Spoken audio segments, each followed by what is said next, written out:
Namanya Langit. Pendaki 25 tahun, hatinya bersih kayak embun pagi. Naik turun gunung sendirian bukan buat konten, tapi buat nenangin kepala. Prinsipnya satu, ambil foto, tinggalkan jejak kaki, jangan ambil apa-apa selain sampah. Waktu itu dia muncak di Gunung Lawang. Jalur sepi, kabut turun jam 3 sore. Aneh. Biasanya kabut baru tebel pas maghrib. Langit mutusin turun, tapi jalur yang tadi dia lewatin, hilang.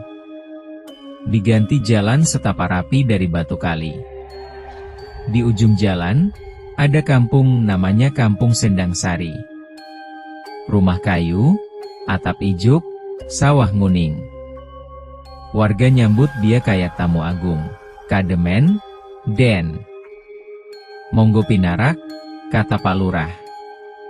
Anak kecil nyodorin wedang jahe. Semua ramah, senyumnya tulus. Gak ada yang aneh. Kecuali, gak ada suara ayam. Gak ada lalat. Dan kabut gak pernah benar-benar hilang dari batas desa. Di situ dia ketemu Sekar.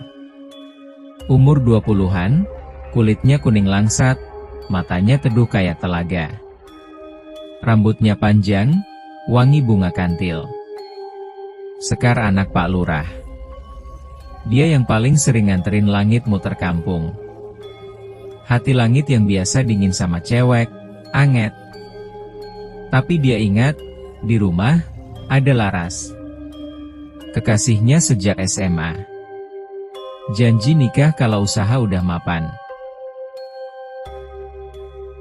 3 hari di Sendang Sari, Langit mau pamit. Sekar nangis. Bukan nangis biasa. Air matanya jatuh ke tanah, rumput tempat air mata itu jatuh langsung mekar jadi bunga kantil. Den Langit. Kulo tresno panjenengan. Kulo ngertos panjenengan ajeng wangsul. Tapi ati kulo, sampun kadung, liri Sekar baru Langit tahu dari Pak Lurah. Sendang Sari bukan kampung biasa. Ini kampung tapal wates. Kampung gaib. Hanya orang berhati bersih yang nggak sengaja bisa masuk. Dan kalau ada warga Sendang Sari jatuh cinta sama manusia, cuma ada 2 pilihan. Manusianya tinggal selamanya, atau manusianya pergi dan warga itu layu jadi pohon, langit berat. Laras wajahnya kebayang-bayang. Tapi Sekar nyelametin dia waktu dia keracunan jamur hutan. Sekar nyuapin dia bubur tiap demam. Keluarga Sekar nganggep dia anak sendiri. Tetangganya gotong royong benerin atap pondok tempat dia numpang. Mereka terlalu manusia buat disebut setan, akhirnya Langit ngajuin syarat. Aku mau nikahi Sekar. Tapi aku harus bisa bolak-balik ke duniaku. Aku punya tanggung jawab di sana. Dan aku nggak bisa bohong sama Laras. Pak Lurah semedi semalam. Besoknya dia angguk. Eyang kunci ngijini. Syarat abot, Den. Panjenengan kudu netepi 3 hal. 1. Ojo ngaku karo menungso liyo soal Sendang Sari. 2. Saben malam Jumat Kliwon, kudu bali mriki. 3. Banda singkogo soko kene.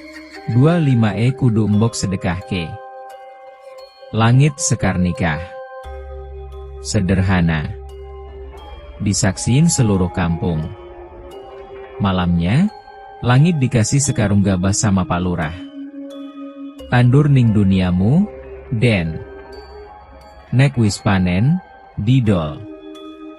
Kui sangu.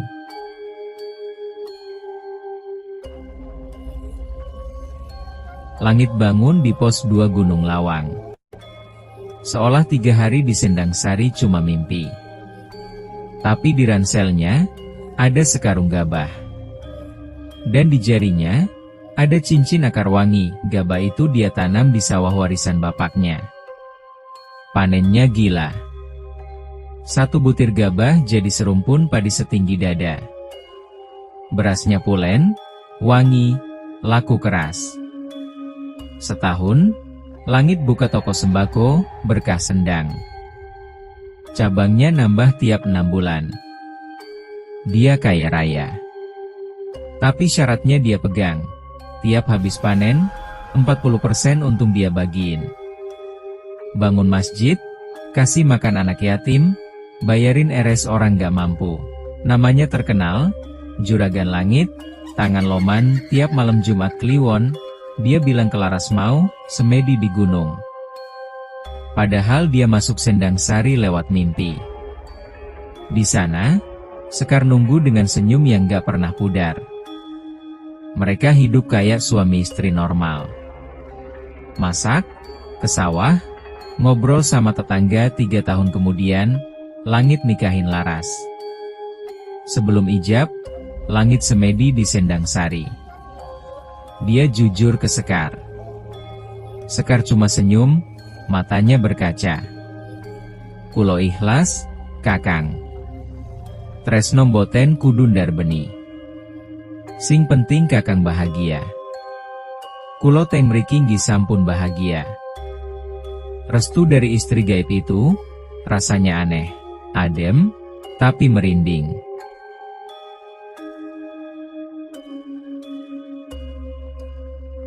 Tahun berganti. Di dunia manusia, Langit Laras nggak dikaruniai anak meski udah ikhtiar kemana-mana.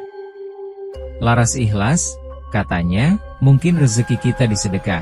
Di Sendang Sari, Langit Sekar punya 3 anak, Bayuk Bima, kembar yang gagah dan suka menolong. Terakhir si bungsu, Mustika, cantiknya nurun Sekar, hatinya nurun Langit. 3-tiganya pinter, budi pekertinya baik. Warga Sendang Sari sayang banget sama mereka. 40 tahun Langit bolak-balik. Siang jadi juragan dermawan, malam Jumat jadi suami bapak di kampung gaib. Gak ada yang curiga. Karyawannya cuma tahu, Pak Bos tiap Jumat Kliwon tirakat. Laras cuma tahu, Mas Langit cari wangsit dagang. Sampai umur 72, Laras meninggal karena sakit. Langit sedih, tapi dia tahu Laras meninggal husnul hatimah. Setahun persis setelah Laras nggak ada, umur 73, Langit nyusul. Dia meninggal pas tidur, senyum.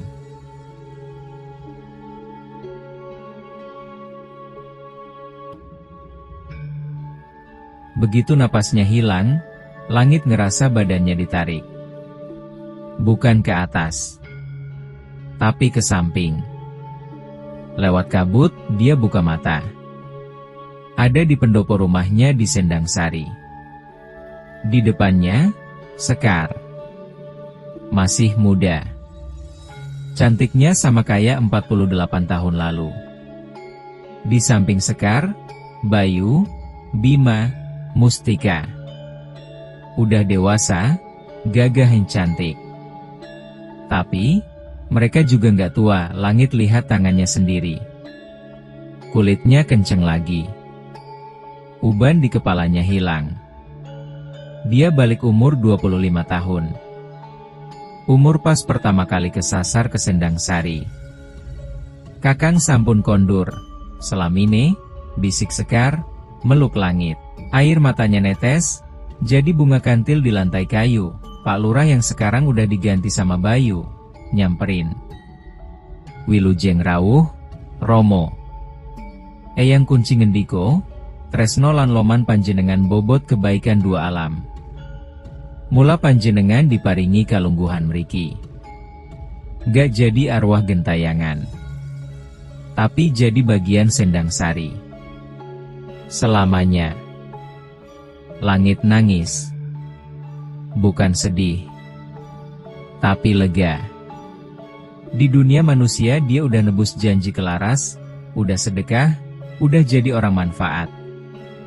Di sini, dia akhirnya pulang ke rumah yang gak pernah dia akuin, tapi selalu dia kangenin. Katanya, sampai sekarang, kalau ada pendaki berhati bersih kesasar di Gunung Lawang pas kabut turun, bakal ada pemuda ganteng umur 25-an nyamperin. Ngasih wedang jahe, nganterin sampai jalur benar. Namanya Langit. Dan kalau kamu noleh ke belakang, dia udah nggak ada. Cuma ada wangi kantil ketinggalan di jalur, sebab juragan Langit nggak pernah benar-benar mati. Dia cuma pulang ke rumah istrinya yang pertama, yang nunggu dia 40 tahun tiap malam Jumat Kliwon.